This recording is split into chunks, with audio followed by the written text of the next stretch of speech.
Я получил зарплату первую 80 рублей, видимо, ставка была 160.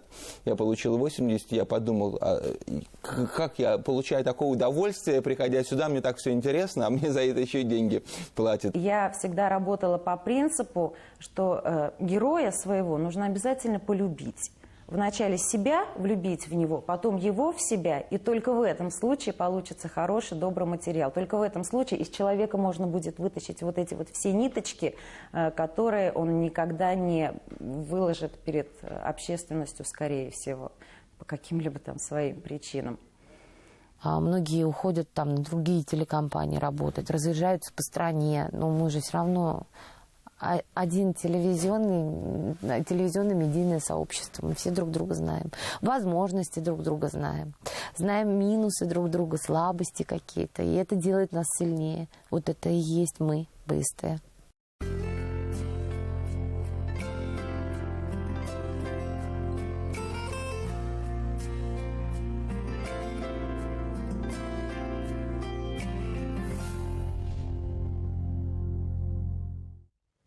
Шестидесятые и 70-е годы – десятилетия бурного развития промышленности, строительства, сельского хозяйства, нефтепереработки. Герои телевидения строят дома, выращивают хлеб, добывают нефть ради светлого будущего. Я был удивлен трудолюбием этого человека, отношением к земле. Мы же иногда красивые слова говорим, а в деле-то мы иначе ведем себя. Я видел много раз, как Риза Яхин, как он относился к этой земле, к этому урожаю. Когда организовали же съемки, оператор выходит на поле, оттуда снимает, фотокорреспондент или кто-то, он потихоньку подходил, говорил: пожалуйста, не ходи, это же хлеб растет, сними отсюда, пожалуйста. Он меня просил, Раис говорит: скажи, ты же, говорит, из Уфы приехал, скажи, говорит, райкому партии или в Уфе, скажи кому-нибудь, во время уборки пусть нам не ставят концерты, пусть нам не читает лекции о международном положении. Солнце светит, надо успеть убрать хлеб.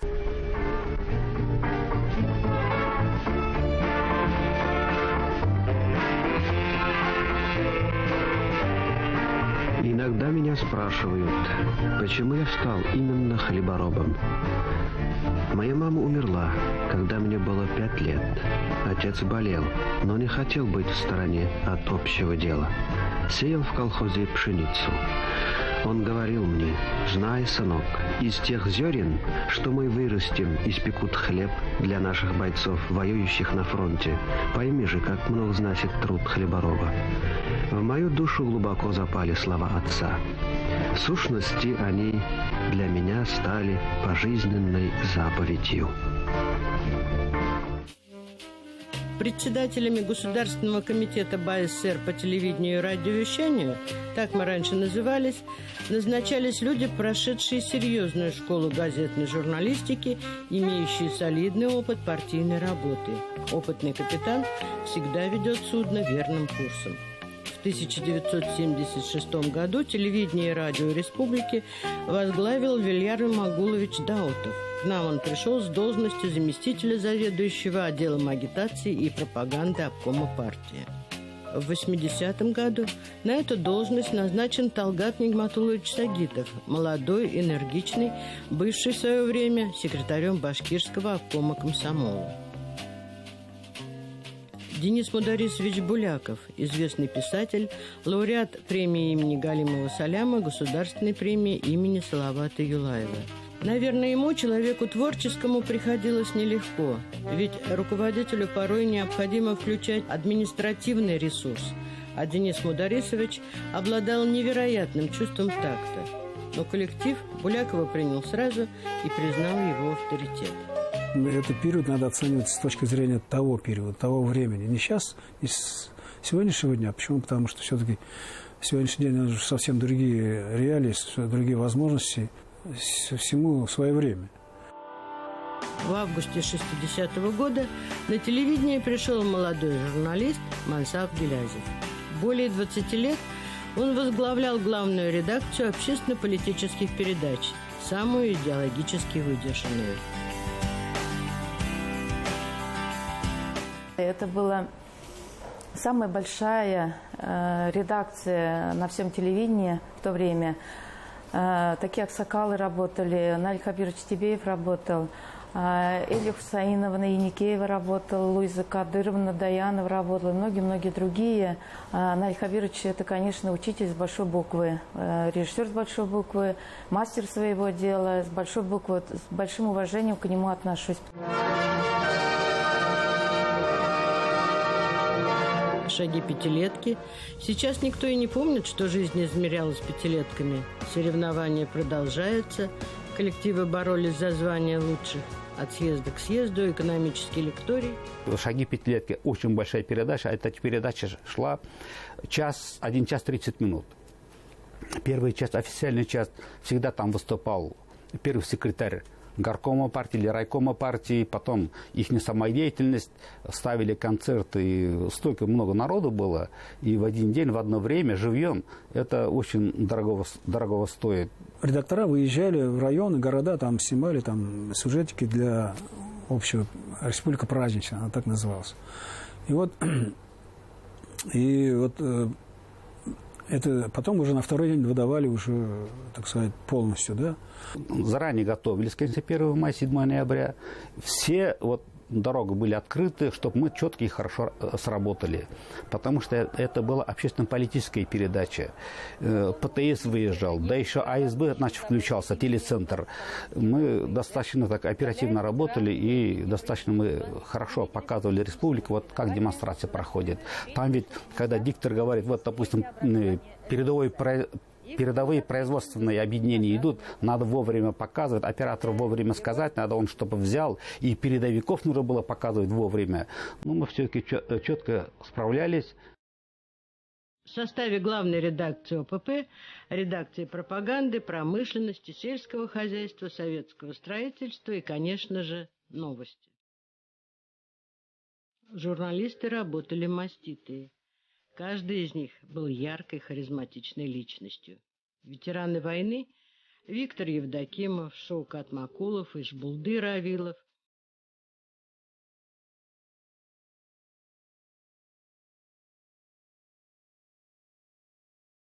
Представительный, ведь по праздникам всегда одевал свои ордена. Красивый такой импозантный мужчина был. Спецы по сельскому хозяйству Фуат Аминев, Равиль Карамов.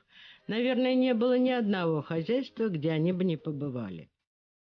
Он хотел всегда, чтобы эти люди земли, люди труда, как говорится, сельского, они хорошо выглядели в эфире. И поэтому даже когда он звонил куда-то в район, обычно говорил: приводите красивых доярок, чтобы они у нас видео, чтобы доярки были, выглядели шикарно. Советское строительство Эльвира Хусаиновна Кунакбаева. Я помню ее первый день, когда я зашла в редакцию их, она сидела за машинкой, у нее была прическа каре, сидела и сама печатала на машинке свои тексты. Для меня это был шок, конечно, потому что такая импозантная, такая красивая женщина в свое время была. Но я ее как-то так ее запомнила. И здесь, на стыке континентов, где скалы рвутся в стыне ввысь, две грандиознейшие ленты концами труб стальных сплелись. И лучшему из всей бригады одно задание дано: на гребне гор уральских надо в Европу прорубить окно. С Ильмой Нуриддиновой мы были подругами. Мы делали с ней программу «Милосердие». Это была программа социального значения. Значит, мы показывали, снимали детей, брошенных детей, детей-инвалидов, престарелых и так далее. Она возглавляла редакцию писем. И как раз она очень энергичная такая, боевая, компетентная была. И мы как раз... Это фенольная эпопея же была. Как раз я помню, мы выезжали в город Салават, город Стерлитамак с ПТС, и это выездные передачи там с приглашением руководства, там заводов, города, людей, именно по этим проблемам. И у нас за каждым письмом человек, час письма, эти передачи я помню. И эфир живьем был кандидат экономических наук Ризбаев, Виль Мухтарович Ризбаев. Вот мы с ним в эфир вышли, часовые передачи вели живую. Снимали на кинопленку, готовили, ждали вот эту кинопленку в 2 часа, как пирог из горячей печки. Потому что материал, если снимали, то ждали, а вдруг она бракованная. Ляля Мурсалимовна у нас была. Ждали ее, когда она скажет свое последнее слово. В эфир может этот материал идти или нет. Там был очень хороший, слаженный, дружный коллектив, который всегда мог поддержать, всегда мог помочь. И там было у кого научиться работе. Та база... Та школа, которую я получила в этой редакции, она уже в дальнейшем служила такой вот опорной точкой для развития. Это был такой трамплин очень хороший. Чуть позднее старших коллег в ОПП пришел Мирослав Сорокин. Диктор башкирского радио, СОПКОР корпункта в Стерлитамаке, Мирослав вдохнул в работу промышленной редакции свежую струю. Вместе с Евдокимовым они придумали актуальную камеру. Выезжали и с Булатом Уразбаевым, и со Славой Сорокиным, и Андрей Храмов еще был в этой редакции. Выезжали на передвижной телевизионной станции прямо на завод, вот, включали камеры. Это были... Рабочий разговор называлась передача. И там работяга за станком давал синхрон, эфир и так далее, выполнение, перевыполнение плана. Да. Я сама выезжала несколько раз на такие съемки, и удивительно была реакция, никого нет, то есть все прятали, все боялись, и как-то вот так, и ждали эту актуальную камеру, народ очень любил эту программу. Если вот эта передача выходила в эфир, уже была реакция со стороны обком партии, и Совмина, и других организаций. И... Вспоминала, как мы делали с Булатом Насыровичем программу «Парламентский вестник». И я на тот момент была такая тихая, сопливая девочка, которая боялась чуть громче сказать свои желания. Так вот, Булат Насырович научил меня, простите за сленг, без мыла влезать в любую щель. Я просто ездила с ним на съемки, там, по командировкам, по парламентским всяким местам, по важным тетенькам и дяденькам, и я видела, как он к ним подходит. Никто на меня не давил, ни Шактиров, ни Ахунзанов, никто другой. Но меру слов должен знать каждый журналист. У Акмуллы есть такое стихотворение, такое слово на башкирском языке. Из 10 9 бед обычно происходит от несдержанности языка. Новое время, новое мышление или мышление предъявляло к телевидению новые требования. Они, впрочем, вполне соответствовали и чаяниям самих журналистов ОПП. Гласность, демократия, плюрализм. И много было встреч, потому что к телевидению всегда относились с достаточным уважением везде, любой категории людей. Пусть это комбайнер или животновод, или председатель колхоза, директор завода, потому что появление на экране отдельного человека, это уже для многих рядовых зрителей, это уже какое-то событие. Поэтому к телевидению нужно относиться очень серьезно. Поэтому вот через телевидение я познакомился со многими людьми. Ижат кешен анахтам ижат турганда илегенде. Башланып кеткен театр сезонунан кийин ижади пландары бар. Люди старшего поколения могут вспомнить такую передачу, как «Прожектор перестройки». Когда мы с ним приезжали в район, там уже, ну, по крайней мере, если не крик, то шепоток шел, что приехал «Прожектор перестройки», сейчас будут кого-то лупить. И действительно, Слава, Мирослав Владимирович, он лупил, он не боялся. Это было потрясающее время в качестве режиссера поработать с такими художниками, которые рисовали крупными мазками. Он научил меня, собственно, всему на этой работе. Он научил меня говорить «нет», он научил меня говорить «да», когда это нужно. Каждая его программа была действительно явлением, К каждой программе он подходил, казалось бы, очень легко, но я видела, сколько сил, сколько энергии, сколько труда и сколько нервов было вложено в каждый его шедевр. Ему верили, потому что в его глазах люди не чувствовали страха. В его глазах было написано, что если этот человек куда-то зачем-то идет и кому-то что-то обещает, то он выполнит свое обещание и достигнет своей цели. Здравствуйте, уважаемые товарищи! Сегодня мы будем говорить о наших финансах. А именно, мы будем говорить о грядущей деноминации цен. Что это? С чем это едят? Во сколько это нам обойдется? Во сколько это обойдется рядовому налогоплательщику?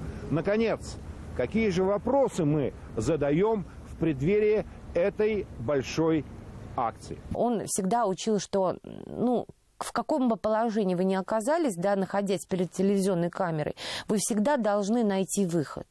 Потому что самое главное, это когда тебя как кутенка бросают в прямой эфир, и тебе нужно просто работать.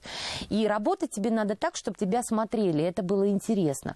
Если ты будешь неискренним, да, то это будет неинтересно. Вот искренность, она самая главная на экране.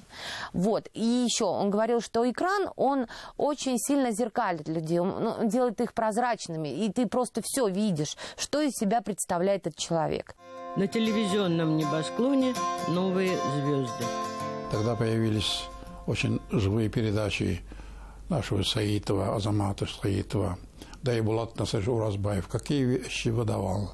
Это же был тогда, между прочим, революционного характера передачи. Они как раз и расшевелили застывающее наше общество. Я так считаю.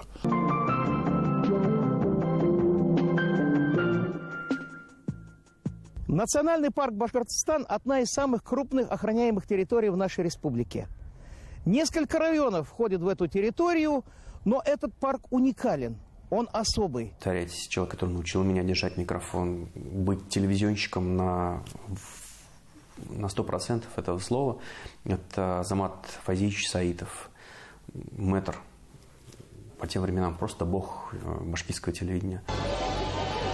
Еще вчера мы себя могли называть счастливым поколением. Мы не знали, что такое очередь за водой. Но это было вчера. Сегодня же ситуация изменилась.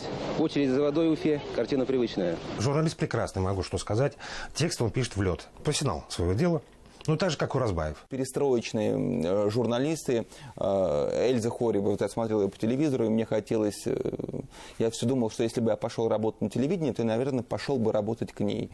И когда я смотрел ее программу «Неделя», я тоже думал, вот как бы я бы сделал сюжет, там работали корреспонденты, и я думаю, молодые, мне было всегда вот тоже завидно, что вот почему они там работают, а я нет. Запомните, 3 августа. Этот день наверняка войдет в историю республики как день, когда наконец-то были закреплены договорные отношения между новой Российской Федерацией и суверенным Башкортостаном. Она была звезда. У нее были программы «Неделя», это они шумели по всей республике, и программа «Рублевая зона». Она на самом деле супер журналист, она очень естественная, очень живая, очень умная женщина прежде всего, и очень хороший, такой цепкий профессионал. Программа «Неделя» тогда на башкирском телевидении, это была очень крутая программа, это как итоги с Евгением Киселевым в тот момент, или программа «Время» с Сергеем Доренко. Она всегда знала, какие темы брать, и очень хорошо, в том числе, брала интервью, потому что для журналиста это очень важно, умение разговорить людей. Это был уже другой ритм телевидения, начало 90-х, и вот все строилось, и строился, и республика по-новому строилась, и страна наша уже поменялась и стала по-новому строиться. И как бы находиться в гуще всех этих событий, это невероятное ощущение, когда все меняется, а ты где-то, ну, если не в эпицентре, но где-то рядом с эпицентром, и все это происходит рядом с тобой. Старый год у нас тихо покидает, за столами праздной суеты носится народ по магазинам, нужно еще многое успеть. И толкется у отдела вина, вот вопрос.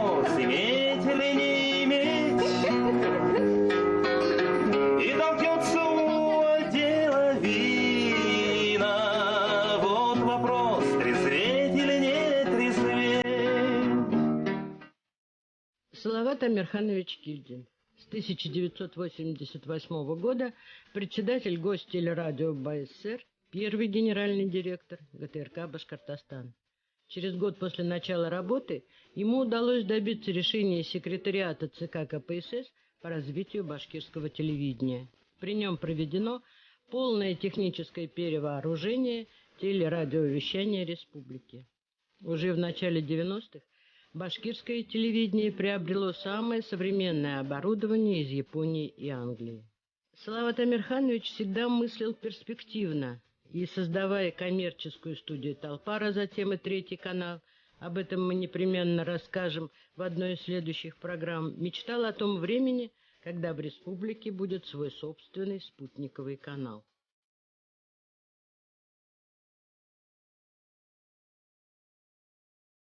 Он многому нас научил. Это не просто было, как вот так формально руководитель там пришел, там отчитался. У нас там раз в неделю вызывал и начинал. И мы тогда поняли, что журналист вообще ничего не должен бояться, по идее-то. На мой взгляд, лучшего медиа-менеджера я с той поры, наверное, в своей профессии не видел. Самые красивые годы, самые любимые годы на телевидении – это когда я работала главным редактором общественно-политической редакции. С открытием башкирского спутникового телевидения полностью изменилась структура вещания, появились новые программы, изменилась работа главной редакции общественно-политических программ, в которую вошла и редакция межнационального вещания.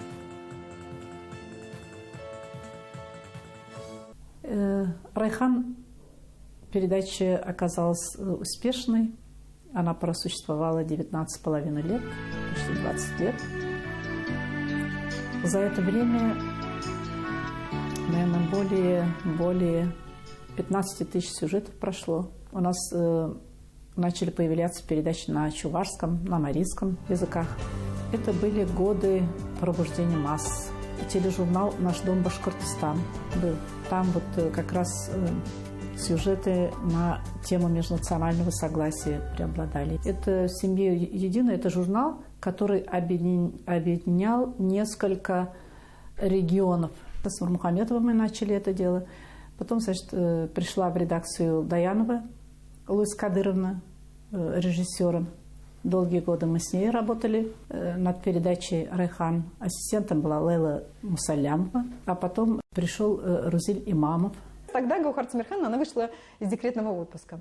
Вышла с новыми идеями, как она говорит, вообще я сыном своим занималась, еще целый год собиралась заниматься. Тут меня позвали, ладно, пришла, я даже забыла, кто у нас там кто у нас есть кто. От нее хватало тепла всем, тепла, внимания. Она могла быть очень жесткой, да? Она могла быть очень доброй, она могла быть очень мягкая. Но при всем при этом, я считаю, что она всегда была очень справедливой. Умнейший Наиль Аширов, аналитик наш. Это мудрейшие Лина Мамина и Джамиля Арсланова, Альфия Арсланова, наши опытнейшие режиссеры. Гульнара Хабирова за ними уже шла. Мой учитель, это, конечно, Джамиля. Она высокий профессионал, да. Мы с ней за 3 дня проехали 2000 километров. Все за Уралье, 4 района, Баймакский, Зилаирский. Мы снимали с ней фильм про мелиораторов. Гульнара Абдрахманова – это